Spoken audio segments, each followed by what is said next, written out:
In the next 1 hour, we're going to answer the magical question, why did God create us?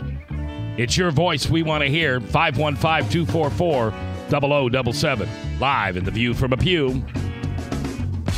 Welcome to The View from a Pew, a conversation among Christians who are out to grow their faith by asking the simple questions, the tough questions, and the stuff you really wish your pastor would talk about. Come on now, let's reason together. It's your voice we want to hear. The phone lines are open, so join the conversation. Call 244-0077. That's 244-0077. Now, here's your host, J. Michael McCoy. All right, thank you very much. We are back 4 minutes after 2 o'clock on this, the 17th day of September. We're going to date this because we're going to talk about some current events, and then we're going to talk about a question that came up in my men's group this morning. Yes, folks, we have pre-show planning. Goes all the way to 7 o'clock this morning. Amazing. 7 hours pre-prep. We're going to talk a little bit about the debate, but I mean, like, here's how long we're going to talk about the debate. Did you watch it, Bob? Most of it before I fell asleep. Who won? Who won, in my opinion? Yeah. Boy, it's hard to say. Okay. But Did it change your vote? I still haven't decided yet. So no. Did somebody move up or somebody get thrown out? Well, I think the person that I've been hearing by watching the pundits on the show, saying that Carly really came up. Yeah, that's whatever. Okay. I'm just saying. I know that's just because that's a way to push down Trump. That make sense to you? Yeah. Well, she had a good comeback when he spoke about who would vote for somebody with a face like that. Oh, she had a great comeback. That commercial. Did you see that? Well, I saw the commercial, but she even responded last night. What did she say last night? Because I didn't watch. I'll be honest with you. I didn't watch the debate.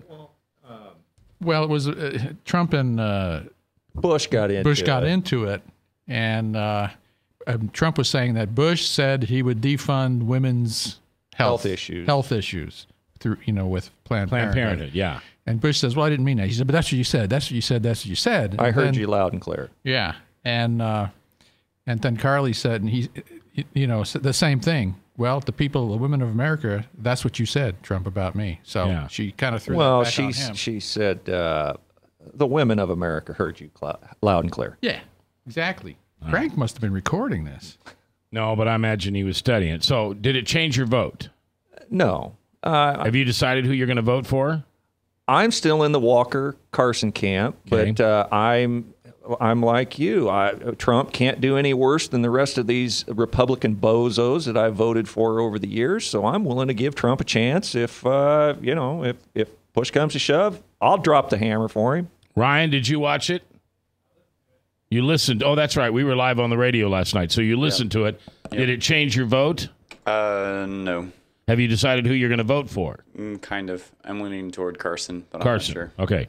I'm hoping to have Ben Carson at my house here later on this month, and then you can get an opportunity to, see him up close. A lot of people would probably like to be there. Yeah, I'm sure. Well, I probably shouldn't have said that just now on the radio. Exactly. Oh, well. All right. I'm not. Listen, let me tell you something. I am nobody to think that I would be arrogant enough to stand up and say, here's who I, what do they call it? Not recommend, but endorse. Yeah. Guys, you don't care what I think that much. Oh, you may care what I think about the candidates, but no more than you think about Joe Schmo next door. So I'm not going to endorse anybody. I'll tell you who I'm going to vote for. And if I change my mind, I'll tell you at that point who I voted for. It's no big deal to me. But right now, I think a Trump-Carson ticket would be just awesome. If Donald Trump could honor Mr. Carson and his beliefs and allow him to have some voice in the administration, which, by the way, most vice presidents don't.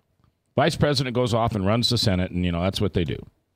But if we could actually have some of Carson's faith and values in with Trump's no baloney style, that could be one heck of a ticket.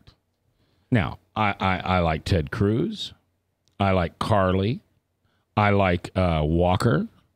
I love Rubio. I mean, Rubio, someday, guys, as soon as he gets elevator shoes, he's going to be president or something. The poor guy. I had a chance to spend, 8-9 minutes with him last Saturday. And I'm telling you, he's not only short, but he's got a baby face. I mean, he looks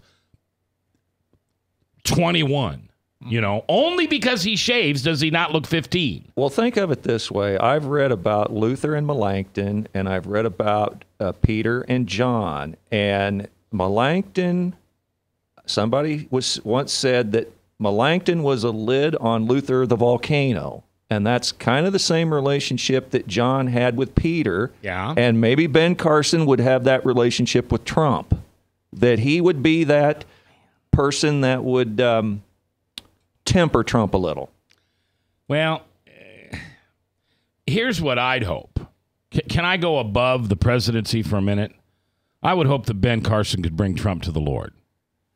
So now you've got Donald Trump, because I can relate a lot to Donald Trump. I mean, I'm not trying to compare myself, but on a much, much smaller scale, much smaller scale. I've done my own thing all my life. I've always said the definition of being an entrepreneur is being unemployable. And I was never very employable. I mean, it was always my way or the highway, and you could be the boss, and you could have 25 years of experience, and I could have 3, and I'd still tell you I know more than you do. Well, Go ahead. That was the arrogance that ran. And Trump's the same way. Somehow the good Lord blessed me, even though I wasn't following him. Yeah, the good Lord blessed me with a successful life, financially and socially, meaning my family. And so I fully relate to Trump, but I also want Trump to find Christ. Mm-hmm. And if he could find Christ in the midst of his first administration, think of that power behind the Word of God. I mean, unbelievable. Don't you think it's hard to be a really successful businessman and be humble? Because almost part of the desire to be successful, it's an ego trip. Well, see, you what's your definition of humble? Because my definition of humility is to be teachable. And as a business person, I am teachable. My gosh, I want to surround myself with people who are smarter than I am. And believe me not, you only have to go down to the food court to find a half a dozen. I'm not the smartest guy on the rope. Well, I think you said humility or humble. Yeah. I think the answer to whether a person is humble or not is not to ask the person. Okay? Right. You need to ask people that know you. Yeah. Right. And what's their opinion of you as far as, whatever, right. Humble, whatever. But you and Trump are both business people. That's a big thing you have in common. So you have a business mind. Yeah. And so you think in a similar way. Right.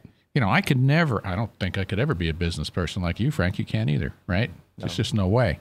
So you're made. He just insulted you. Just so I agree. Okay. Self-admit. All right. So not a good salesman. So I think in one sense that you think in a similar way, and I'm not saying you do, but if you're business people, you think business. No, I do. I've sat and listened to Trump. I've talked to him before. We've talked about business. I'm in step with this guy.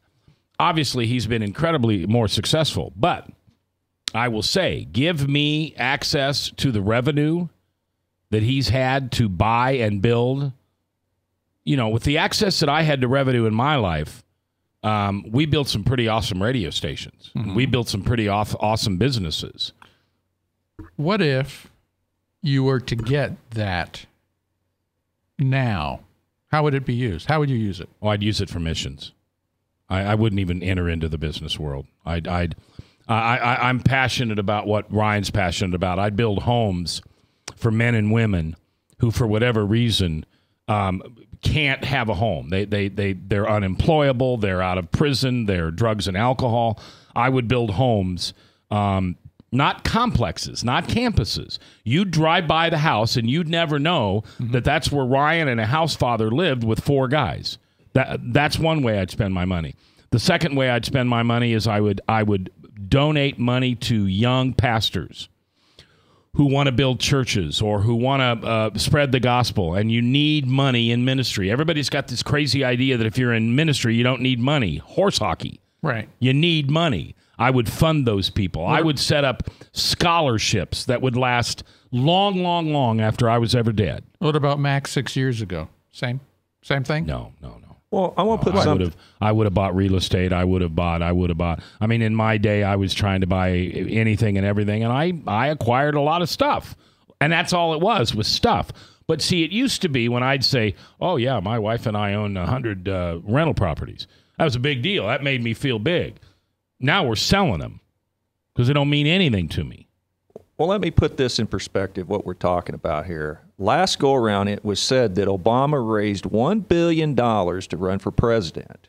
I can remember a day when it took $100 million to run for president. Yeah. We're now talking $1 billion, and they're talking that Hillary is going to have in excess of $2 billion if she's the candidate. So whoever runs against her is going to have to come up with the equivalent of a couple billion.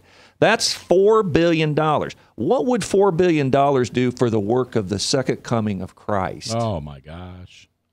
Oh, think if you had $4 billion and you came into Des Moines, Iowa by itself and you bought all the mortgages out for the churches. I don't even know if that cost $1 billion, Frank. I don't know. I doubt it. Those numbers are too big for me to know. I doubt it. But if you went to every church in central Iowa and you said, I'm buying your mortgage, I'm paying your mortgage, and now all these churches could take so much of their collections, I'll call them collections, their tithes, and turn around and put that into missions. And don't get me wrong. I think going over to Africa is important. Don't get me wrong. But I want to do missions at 8th and Vine in West Des Moines. I want to do missions at 14th and Locust.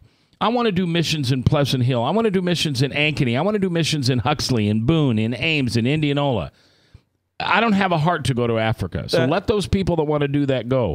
We have missions that need to be done right here under our own skies. That's true, but the Word tells us that the Word must go to every gospel, nation, kindred, and tongue. Then the end shall come. So we're all right, so here's what I'm going to do. I'm going to fund you, Frank, to travel worldwide. But here's to all the what'd you say the places were? Kindred and fun and nation, kindred, and tongue. Yeah, but you're going to be the N.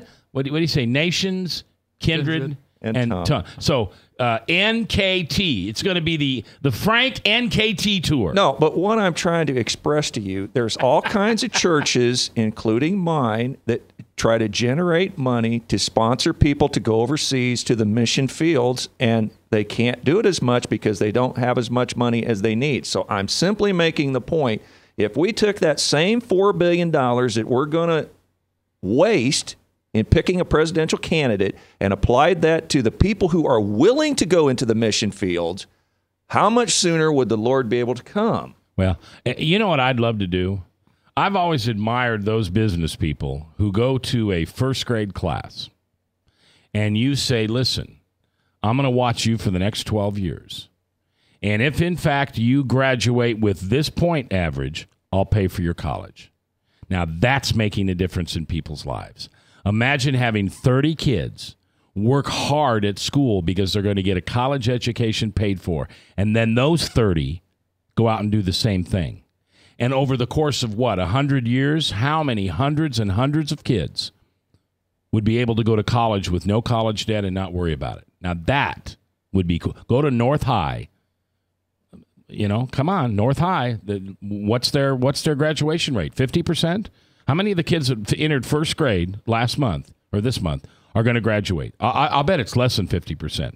Go to those kids and say, I'll pay for your college education if you get a 3.0 average. Newt Gingrich advocates the idea to pay kids to go to school. And he makes a legitimate, logical argument for it. And he had a group of kids that he said, if we paid you, could you graduate 4 years of high school in 3? 3/4 of the kids in the room raised their hand. He said, if we told you to go 4 years of school in 2, how many could do it? Half of the kids raised their hand. When he said, if we could compact 4 years into 1 year and you could get out of school in one kid raised his head and said, how much? Yeah. So in other words, we're wasting our time with our education thing. We need to pay our kids to go to school. All right. When we come back, here's the question of the day. Why were you created? Why did God create us? Why did God create us? That's the question. It's your voice I want to hear. 244-0077, live here on The Truth. From the RE/MAX Real Estate Concept Studios, this is Webcast One Live.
Credit cards are like grandkids. They love you, sometimes get out of control, and it's fun to get a new one. Who can stop them from piling on? Hi, I'm Tom Coates with Consumer Credit of Des Moines. At the end of the day, you can give these grandkids back, but you're stuck paying off bad credit card debt. We can help you put the fun back into using credit cards responsibly. Right, kids? Yeah! If you need help getting credit cards off your back, call Consumer Credit of Des Moines.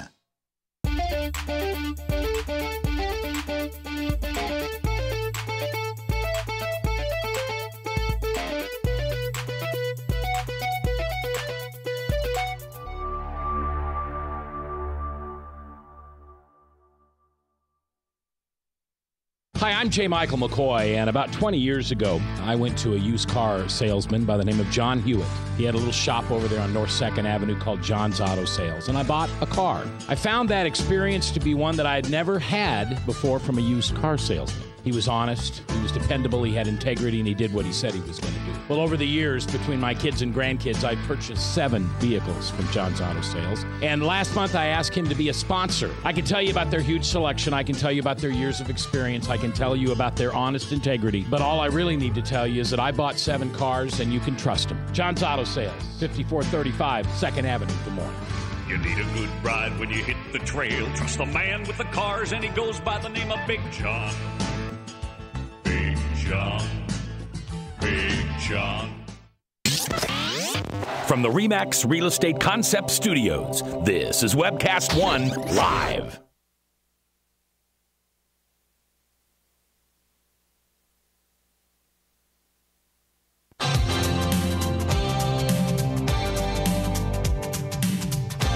If you sit in the back pew or the front pew, it's your voice we want to hear. The phone lines are open, so call 244-0077. Now, here's J. Michael McCoy. All right, 21 minutes after the hour of 2 o'clock on the 17th day of September. Ryan is producing, Frank and Bob by my side. I'm J. Michael McCoy.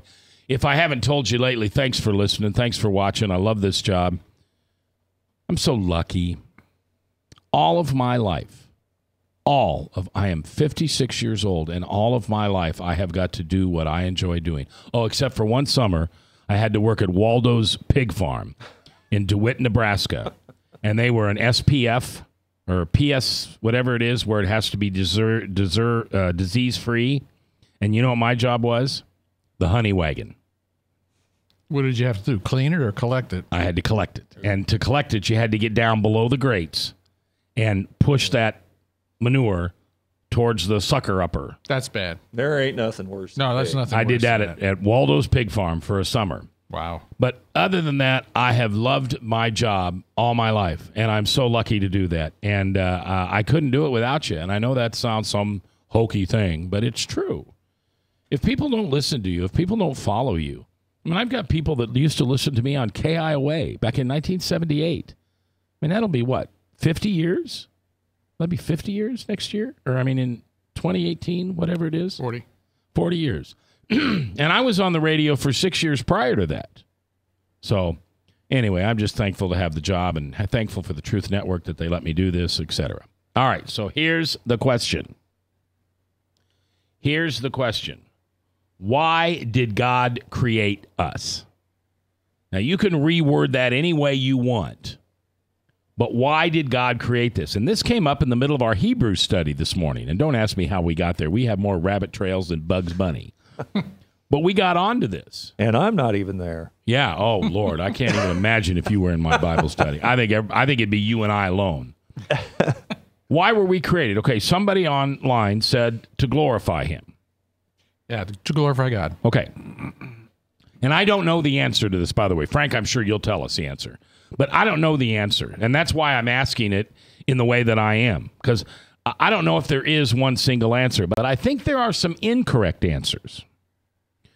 So, we were created to glorify him. All right. I'll give you that. I'm going to write that down on my little sheet that I keep right in front of me. Now, do we all agree that God is sovereign? And he knew long before the beginning what we'd be talking about sitting here today? Oh, yeah. Okay. Foreknowledge. So if God knew that the accuser, Lucifer, the devil, whatever you want to call him, would fall and take a third of the angels and create the other side, the enemy, did he create us in human form? In human form. Did he create us to glorify him, or did he create us to fight for him? Now, I know God's a big dude, and he doesn't need anybody fighting for him. But he knew from day one he was going to kick Lucifer's behind.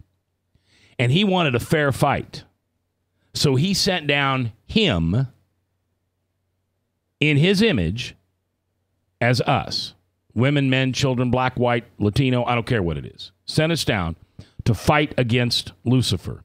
Because what leader would be more glorified than the winner of the greatest contest in history? My answer is number 3.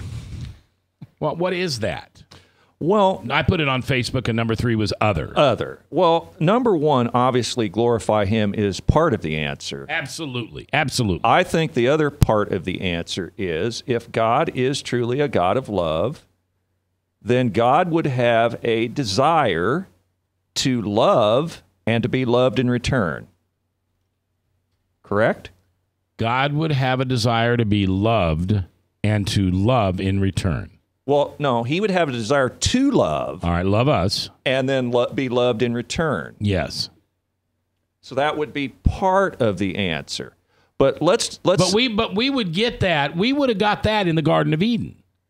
He didn't need to allow the accuser to trick Adam and Eve, and so sin would come into our lives. Well, that's where you're going to go down the issue of free will or election. But I would suggest to you one thing that we need to clearly distinguish here is that man was created in the image of God. Apparently, by default, if you read that, the angelic host was not. And according to the descriptions of the angelic hosts in Ezekiel and Isaiah, it's clear that angels weren't created in the image of God. So man was unique, that they were created in God's own image. Why were the angels created? I don't know the answer to that. I'm assuming to be God's servants, to be his heavenly servants, to sing for him, to do whatever they do. Sure. Well, that's... Go ahead, Chris. Go ahead, Chris. Well, you're exactly right. I mean, that's what an angel is a messenger, a servant of the Lord. I mean, that's in fact what they are called to do. And I'm sure Frank pointed this out already. The demonic angels or the satanic angels, the fallen angels are really what they are. They're angels who should have been serving the living God, exactly. But disobeyed God. And now are at enmity or an enemy of God in their disobedience and have fallen. So all angels, all spiritual forces are servants of God. They are either in rebellion and disobedience, or they are serving God willingly and appropriately, much like us in a way. They came from the same pool of angels. I don't believe there was any angels created to fall. No. They were all from the same pool, so they all had the same decision to make. When Lucifer rebelled, follow the rebel leader or serve God. Right. And I think there was some on the fence that If God had wiped out Satan immediately, or Lucifer immediately, those other angels would have said, hey, watch out for this God guy. Don't cross him. He'll wipe you out. Well, and that's much, Bob, I don't know, I'm speaking when maybe you have something profound to say, but that is, in fact, really a lot of what humanity faces the same thing. Most humans are in the same predicament. We are either obedient servants of the Lord or we are disobedient servants of the enemy. That's really it. This is one of the things Mac likes to talk about a lot. There's not this third option out there. You know, we are either in willing submission unto the Lord or we are in rebellion, willing disobedience, a rebellion against God. And I think if am I right to say that the lead question of today's broadcast was, why did God create man? Yes. And I don't know if this has already been said, and I suspect it probably already has. My answer is simply that God created humanity last in the order of creation because he created us to care and be stewards of his creation. That means everything from the grass growing on the ground to the birds flying into the air to our neighbors, brothers and sisters as we walk on the earth. That our call is to be stewards and caretakers of this planet. But do we have to have free will to do that? No. Free will is a complicated secondary issue. Our will is free. Our will is absolutely free. My will today is absolutely free. I would tell you it's the most expensive will you'll ever invest in. But well, anyway, but the idea of free will is a secondary. Well, in the issue. Bible, free will is called sinful nature. Well, the only place free will shows up in the Bible is twice in a psalm that David wrote. Our proclivity, our tendency is to sin. That is a product of our fallen nature. Adam and Eve themselves had the choice to be obedient and wait for God's blessing, but they disobeyed God and took matters into their own hands, which is what we tend to do. That's what I tend to do. Much like Abraham. Much like Abraham. Sarah. Right. And we tend to do that. So when we exercise our will, most often we sin or we disobey God. Right. And we have to consider, God is love. That's a known fact. Right. And also what he wants us to be is the bride to his son, Christ. That's right. And so he wants us to be one with him. And so he created us out of love. And what was the command that Jesus gave us? The new commandment, he said, is to love one another. That's right. So it's all about love. That's right. Well, and I don't know if this has been discussed, and Frank, you might know the early church father who said this, and I don't know who said this, but the idea has been expressed, and I'm paraphrasing here, that all of creation, humanity, all of creation actually sprang forth from the eternal love between the Trinity themselves. In other words, that creation is the outpouring of the love of God, God's love for himself, not in a self-love, but as a triune God, the Father, the Son, and the Holy Spirit, their love outpoured, and from that, all of creation exists. So you're telling me that Jesus in flesh existed before Adam and Eve? The incarnation, this is important theologically, the incarnation is a specific, unique occurrence. The incarnation had a beginning. At a point in history, Jesus was incarnate and made flesh. That was a specific point in history when he was born from the womb of Mary. That was the moment in which incarnation began. What we know of Jesus Christ bodily did not previously exist, although the person of Jesus Christ eternally existed. So is it fair to say that God was bored and he wanted some playmates? So he created flesh in his own image and said, go down there and have some fun? Well, and then, hold on just a second. No, go ahead. And then the accuser, who had already been kicked out of heaven into the lake of fire, goes down and says, I'm going to screw up your fun, God. I can't get back into heaven because you're more powerful than I am, but I'm going to go down to this earth. You gave these humans free will. You were stupid, God, to do that. So I'm going to go down and mess with them. Even though I know I lose, I'm going to have some fun messing with them till I get back or till it's over. Well, I think Satan is stupid enough to believe that he's got a chance. I believe that the devil is dumb, and I believe that the devil actually thinks he still has a chance. Look, Satan believed that he was going to defeat God in the flesh. Jesus showed up, confronted Satan eyeball to eyeball, the second person of the Trinity, made flesh, incarnate before man, looked the devil straight in the face, and the devil thought, I'm going to get this guy. I'm going to beat this guy. How stupid do the demonic forces have to be to think that they can beat God? And that just shows how dumb the devil is. He felt that if he brought Christ into rebellion, that God would either wipe everything out or that he would have so much passion that he would save his son, and in saving his son, he by default would have had to have saved Lucifer too. So he felt in taking God down, that was his only chance. That was a new one. I hadn't heard that before. God the Son, if he took God the Son down. Right. I hadn't heard that one before, but that's definitely a new one. But so I don't know, Mac. What do you think? And by the way, it's not fair to say that God was bored, therefore He created therefore He created the world. That is, I can't think of who. Why isn't that fair? Well, let me say that's fair. I guess you can believe whatever you want, but I mean there's nothing biblical that says any different. Well, I think it's what's the word?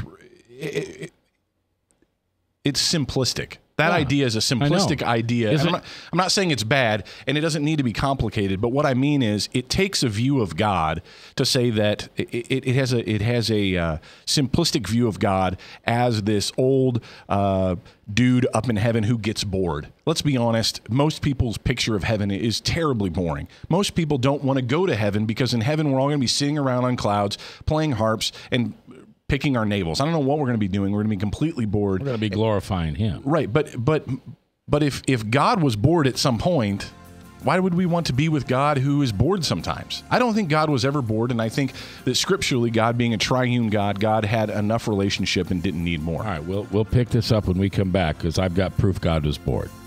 All right.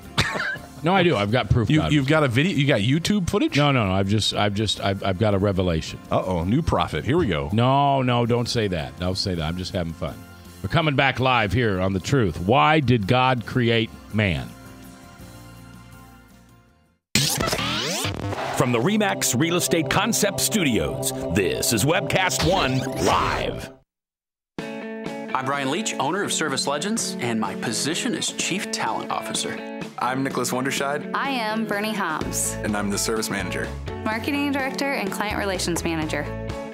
Everything that we do is about ensuring that we exceed your expectations. Our clients are important to us. 100% satisfaction. We're not just focused on heating and cooling. That's the easiest part of our job, actually, is fixing furnaces and air conditioners. Everyone that we come in touch with, we want to improve lives. Bottom line is, we've got our installation guarantees, 25% energy savings guarantee, comfort guarantee, temperature selection guarantee, property protection guarantee. 100% satisfaction guaranteed, fixed rate or it's free. All of those guarantees are backed up with a 100% money-back guarantee to hold ourselves accountable to making sure that you get what you're after. Just fixing the problem today. If they have another problem 5 days down the road, it's still fixed rate or it's free. We use what's called straightforward pricing. Our technicians are going to give you an exact to-the-penny price on what it's going to take before they move forward with any repair.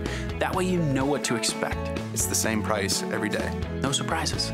If you get off work at 5 o'clock in the afternoon, you come home, you realize that, oh, my furnace is broken. Now you need to call somebody out that night. You shouldn't have to pay more for that. We're guaranteeing service 24/7. We run afternoons, evenings, nights, weekends. We're staffed to work that. Phone rings at 3 in the morning. You'll get one of our representatives answering the phone every time. We're not sending you out to Timbuktu in some call center. It's our Service Legend team members, our mission control team. I'll take a call anytime. And then they answer the phones the same way during the day as they do at night. It's a great day at your service company. How can we make you smile? That's the only way to provide true 24-hour service. When you're able to let somebody actually live in their home safely when they weren't able to do that before, where they don't have to stay up at night and worry about, is the heat going to come back on? Are we going to freeze the pipes? Is the baby in the room next door going to be sick because they got too cold?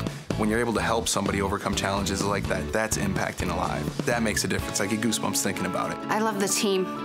I love the people that I work with. We have fun, but we work hard. I call them my ambassadors of legendary service. If you could just envision what that is, that's who we're sending to your home. They literally will call in, pick up the phone and call and say, hey, I want to talk to your manager. And I get on the phone, they're like, that technician that was at my house was the greatest technician ever. That's cool to me. We want to brighten people's days. Every person that we have going into the house has gone through an extensive background check. Drug testing, we have a very thorough interview process that 1 out of 140 people make it through. If we promise you something, that's what you're going to get, no matter what. We're here when you need us to protect the safety and comfort of your family.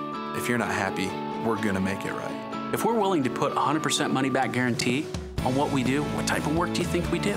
Give us a call. We're there for you 24/7, 365 days a year. Enough said.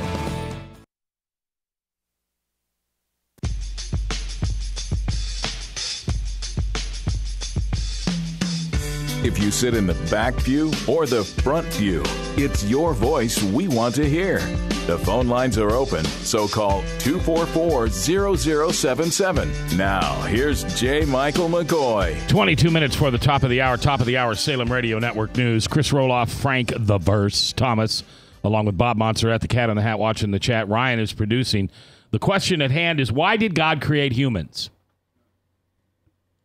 Why did God create humans? Now, you got folks on the chat. What's being said? Well, one was to glorify God, and there's also one that says all we are to do is to abide in Christ. So those to abide in Him. Yeah, God. In Christ is what it says. Well, then what about all the humans before Christ came? I mean, this is where I think this conversation has a lot of depth to it. Because you've got a lot of elements here. You've got the angels falling, a third of the angels falling and becoming, anti-God, anti-Christ. You've got them tempting Adam and Eve. Our role before they ate the fruit or whatever it was is completely different than it is now. So did He create us to glorify Him forever without question in the Garden of Eden and care for the earth? Or did He create us to fight constantly against God's will and Satan's will? You see what I mean? I guess I do, but I don't see it that way. Because if we were given a commandment by Jesus, and I know that, the Old Covenant or the Old Testament pointed to Christ. Right. Everything there was just, pointing to Him. And so, like He said, He wanted us to love one another. Because He is love. He is love. But we were loving one another before Satan came. There was no question whether we'd love one another. So did He create us did He create us to be before the fall or after the fall? Because we're two different beings. Does that make sense to you? He created us to be without sin. Yeah. And we were given choice in that, and we chose inside of choice lies the ability to choose wrong. Inside of choosing wrong lies the seeds of rebellion. But let's go back to Satan here for a second. Bob looked up the verse for me. He sought to be as the Most High. This is Satan, sought to be as the Most High. Now, we know for a fact, according by default, Scriptures tells us, that Satan was not created in the image of God. So imagine after Satan rebelled and he found out and was not allowed into the inner councils of the Trinity of man's creation, and he found out that man was going to be created in God's image. Do you think that set him off? Absolutely. But why did God create an angel who had the free will to be able to go against Him? Angels were clearly created to serve God, to sing, to be His, I hate the word servant, but to serve Him. They're His army. Yeah. So why did He give His army the ability to be defiant and leave Him? God's not a dummy. He knows all, sees all. Why did He choose to do that? Yeah, I don't think there's an answer for that. Because the Bible also talks about the fact that His thoughts are higher than our thoughts. His ways are higher than our ways. And when you pray and ask the Lord to fix a problem you have, I would venture to say that He'll take care of a lot of things, but it's never going to be the way you think it's going to happen. Oh, I know that.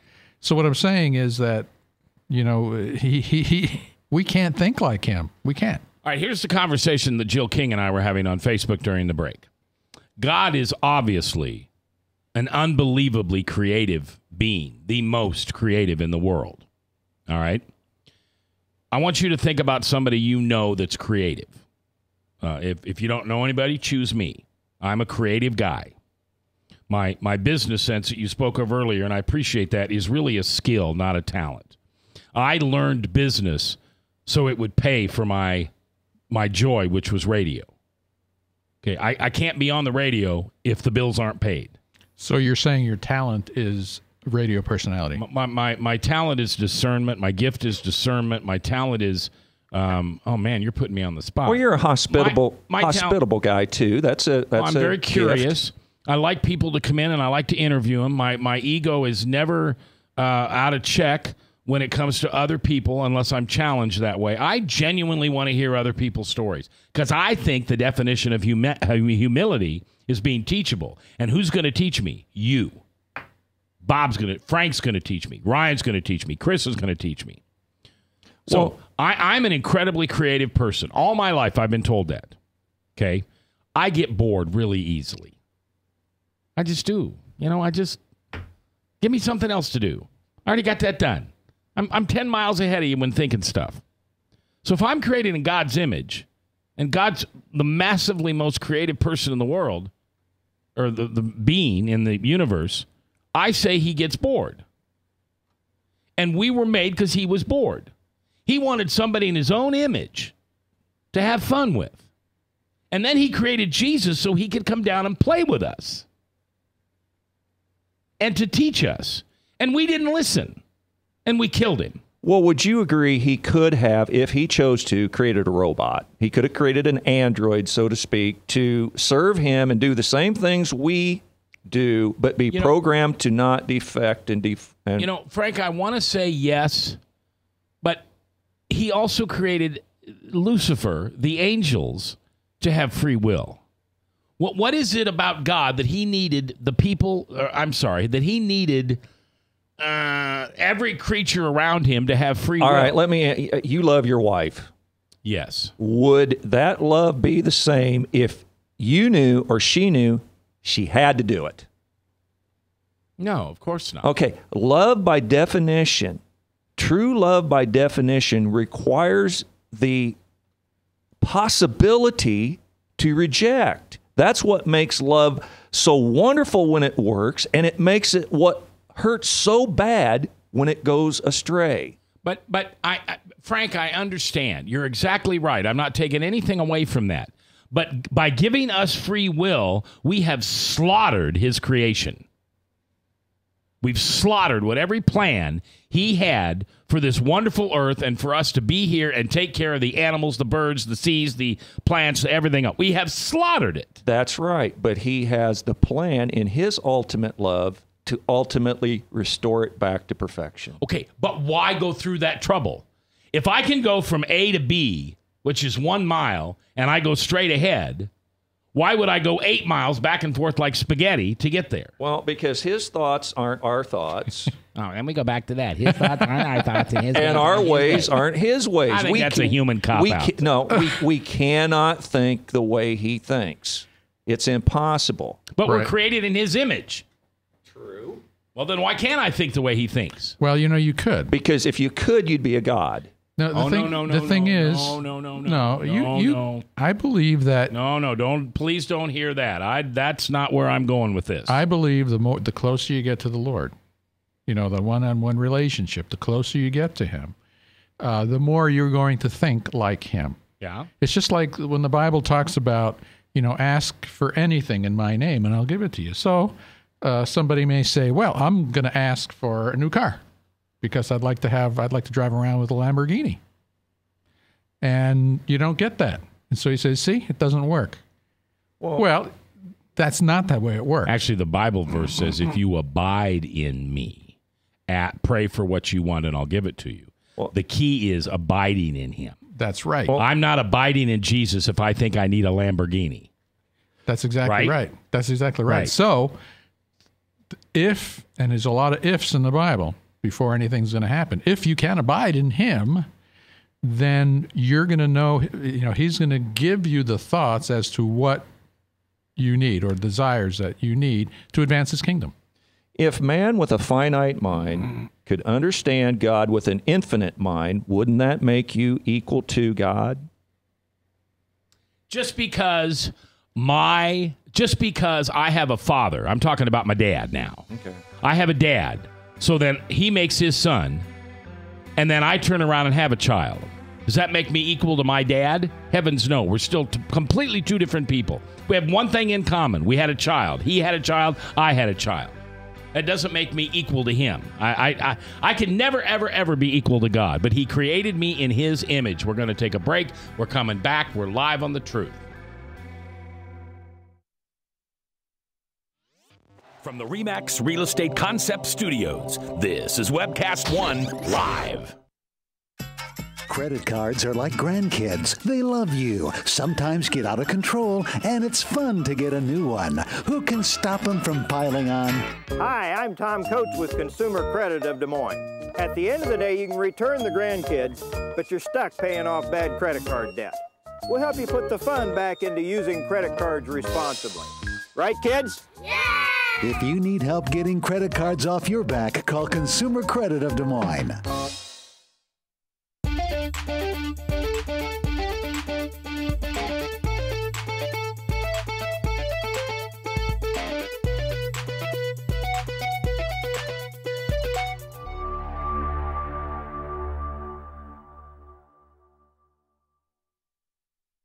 Hi, I'm J. Michael McCoy, and about 20 years ago, I went to a used car salesman by the name of John Hewitt.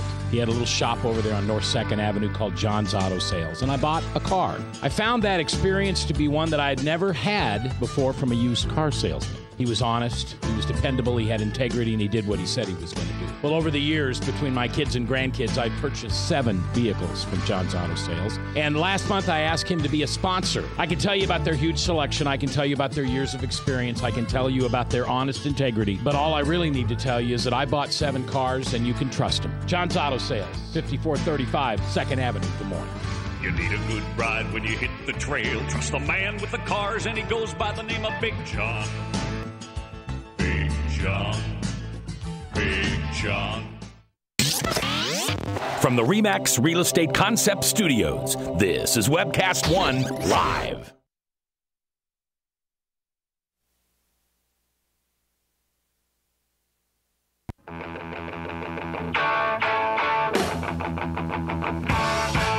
If you sit in the back pew or the front pew, it's your voice we want to hear.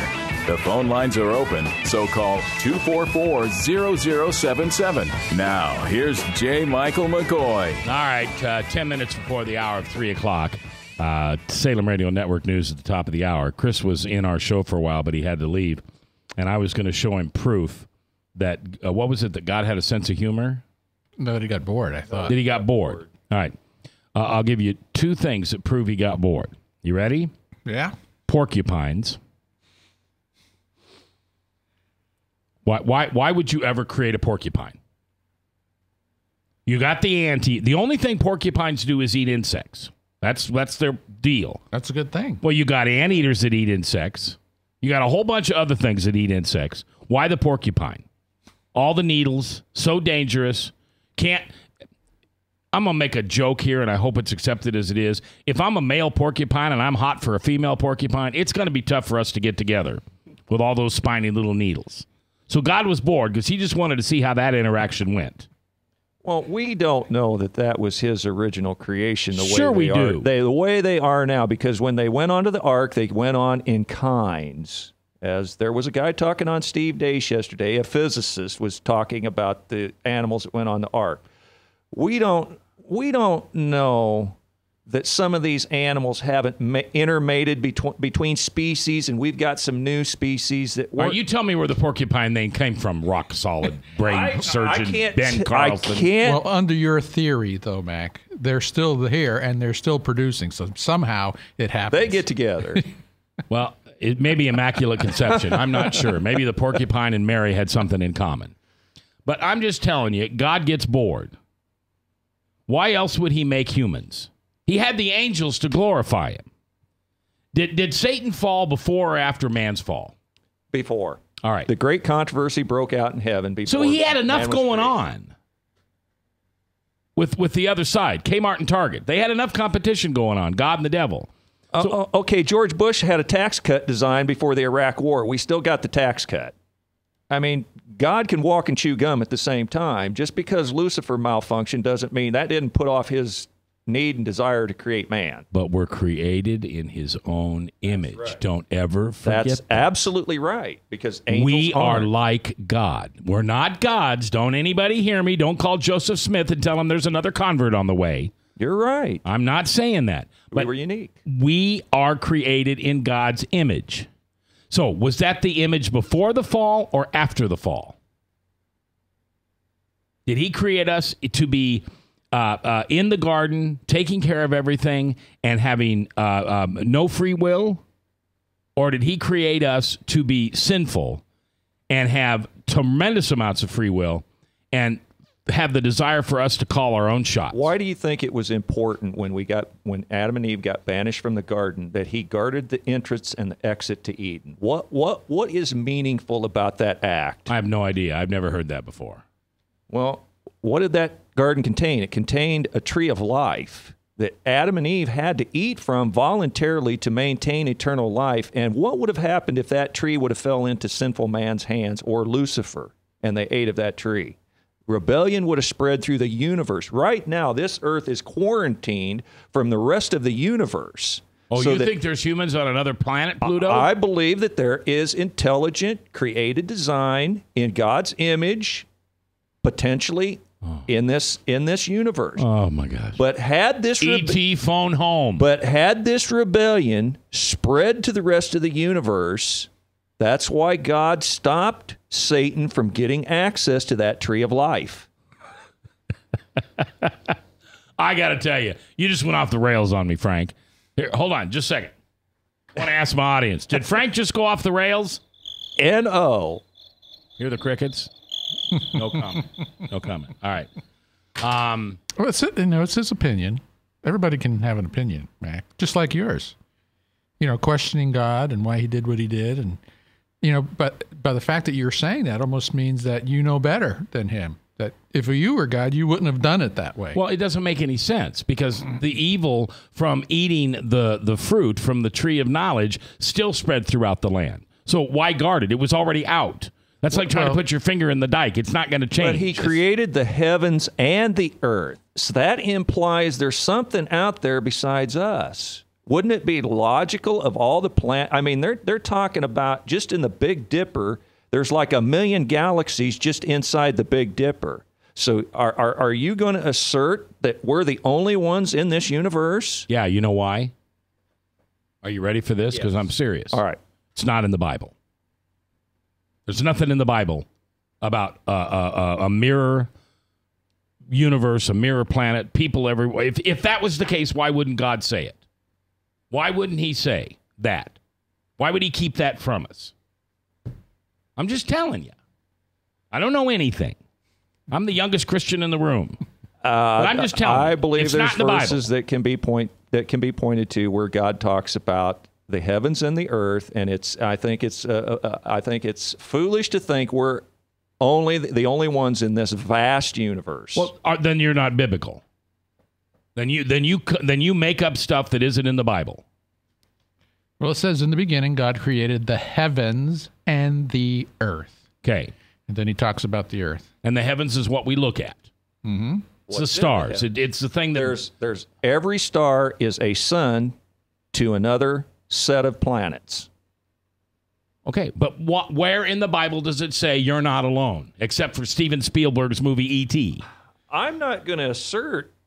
But you are asserting. I'm asserting to you that it's possible? It's possible that there is other people out there on other planets besides ours, and we are being quarantined to keep our rebellion from spreading to those other perfectly created worlds. And it's possible that Bruce Jenner is now a woman. No. It looks like a woman. It smells like a woman. It talks like a woman. It thinks it's a woman, but that doesn't make him a woman. See, now, Carl Sagan, who's passed on and now knows that there is a God, He believed that there were a lot of other civilizations out there. Well, I can believe that too, but there's no proof. God doesn't say us anywhere in the Bible. I'm not saying he's right. Okay. All right. Well, we lost Chris today. He's off in La La Land doing something, probably counting the other planets with people on it. Ryan, thanks for producing. Tomorrow, Kevin Johnson, is that his name? Kevin Johnson? E. Johnson. Is going to be here, and we're going to continue our study of Revelation. Because that is a book I have not studied yet. It is a book I don't know if I want to study. Oh, you do. You do. Really? Oh, yeah. Well, give him a chance. Because it comes up with crackpots like Frank who thinks there's other animals and other people and other mirror planets. Are you telling me you think there's another Frank somewhere? I'm not talking about a dual. But what if there is? Dual universe. That'd be horrible. Replica universe. No. That'd be horrible. Two Franks. Can you imagine? Two Franks. It's like two for the price of one. All right. Thank you very much for taking the time to listen today. It gets kind of wacky on this show, and you know what we call wacky? We call wacky fun. Fun. And I got to tell you, that's what I love about this job. We get to have fun.